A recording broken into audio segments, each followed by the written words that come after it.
नमस्कार. आज आपण भगवद्गीतेच्या 17व्या अध्यायाची सुरुवात करणार आहोत. श्रद्धात्रय विभाग योग. श्रद्धेचे 3 प्रकार.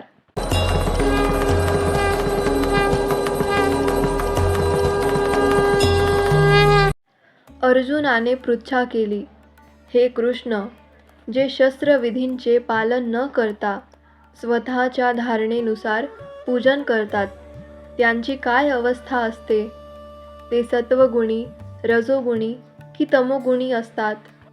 श्री भगवान म्हणाले, देहधारी आत्म्याने प्राप्त केलेल्या प्राकृतिक गुणांनुसार मनुष्याची श्रद्धा सात्विकी, राजसी आणि तामसी अशी 3 प्रकारची असू शकते. याविषयी आता माझ्याकडून ऐक. हे भारता, विविध प्राकृतिक गुणांच्या अंतर्गत मनुष्याच्या जीवनास अनुरूप अशी विशिष्ट प्रकारची श्रद्धा त्याला प्राप्त होते. जीवाने प्राप्त केलेल्या गुणांनुसार तो विशिष्ट प्रकारच्या श्रद्धेने युक्त असल्याचे म्हटले जाते. सात्विक मनुष्य देवतांचे पूजन करतो, राजसिक मनुष्य राक्षसांचे पूजन करतात आणि तामसिक मनुष्य भूतप्रेतांचे पूजन करतात. जे लोक दंभ आणि अहंकाराने शास्त्रसंमत नसलेली उग्र आणि कठोर तपस्या करतात, जे काम आणि आसक्तीने झपाटलेले असतात, जे मूर्ख असतात आणि शरीराच्या भौतिक तत्वांना व त्याचबरोबर अंतर्यामी परमात्म्यालाही कष्ट पोहोचवितात, त्यांना असुर म्हटले जाते. प्रत्येक व्यक्तीला आवडणारा आहारही प्रकृतीच्या त्रिगुणांनुसार 3 प्रकारचा असतो. याप्रमाणे यज्ञ, तप आणि दान यांचेही 3 प्रकार असतात. आता मी तुला त्यांच्यातले भेद सांगतो, ते ऐक. सत्वगुणी मनुष्यांना प्रिय असणारा आहार त्यांचे आयुष्य वृद्धिंगत करतो, जीवनशुद्धी करतो आणि बल, आरोग्य, सुख आणि संतोष प्रदान करतो. असा आहार रसयुक्त, स्निग्ध, पौष्टिक आणि हृदयाला संतुष्ट करणारा असतो. रजोगुणी मनुष्यांना अत्यंत कडू, आंबट, खारट, गरम, तिखट, शुष्क आणि दाहकारक आहार प्रिय असतो. असा आहार दुःख, शोक आणि व्याधी निर्माण होण्यास कारणीभूत असतो. 3 तासांपेक्षा अधिक काळापूर्वी शिजविलेली, बेचव, नासलेले, दुर्गंधीयुक्त, उष्टे आणि अपवित्र पदार्थांनी युक्त असे अन्न तमोगुणी लोकांना प्रिय असतात.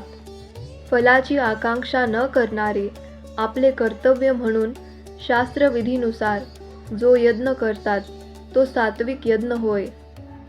परंतु हे भरत श्रेष्ठा, दंभार्थ किंवा भौतिक लाभ प्राप्तीसाठी जो यज्ञ केला जातो, तो राजसिक यज्ञ असल्याचे जाण.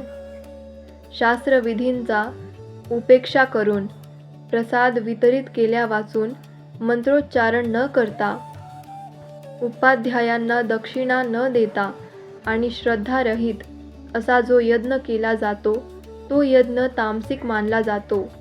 भगवंत, ब्राह्मण, आध्यात्मिक गुरु व मातापित्यांसारख्या ज्येष्ठ व्यक्तींची पूजा करणे आणि पावित्र्य, सरळपणा, ब्रह्मचर्य आणि अहिंसा यांना शारीरिक तप म्हटले जाते.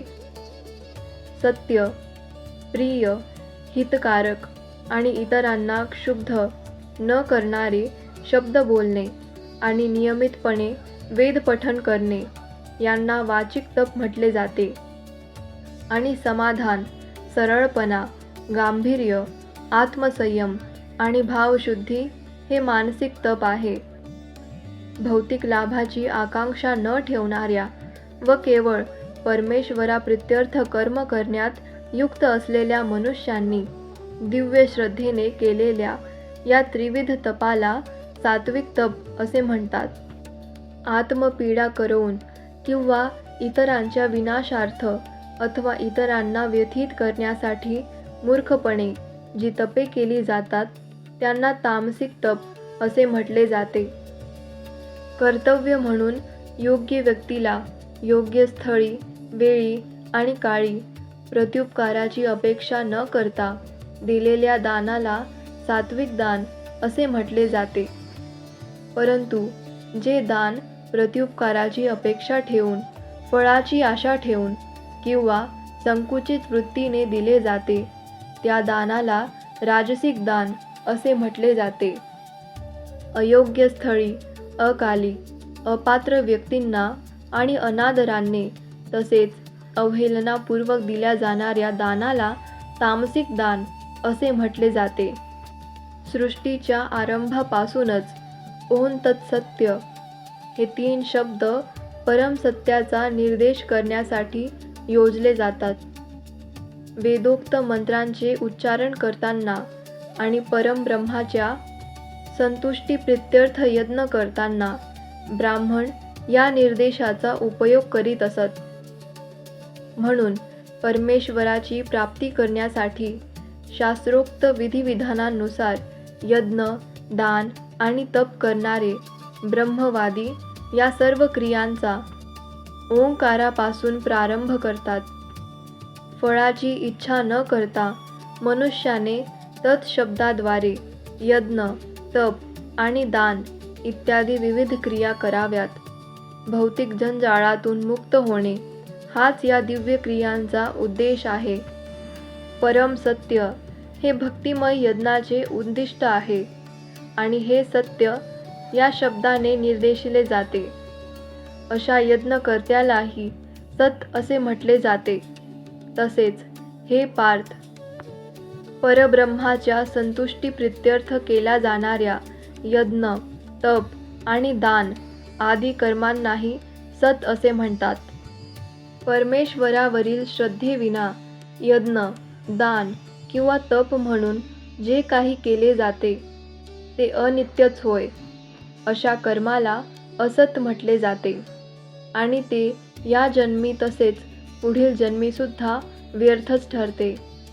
या प्रकारे भगवद्गीतेच्या श्रद्धात्रय विभाग योग या 17व्या अध्यायावरील भक्तिवेदांत भाष्य संपन्न. धन्यवाद. भेटूया पुढच्या भागात 18व्या अध्यायासोबत.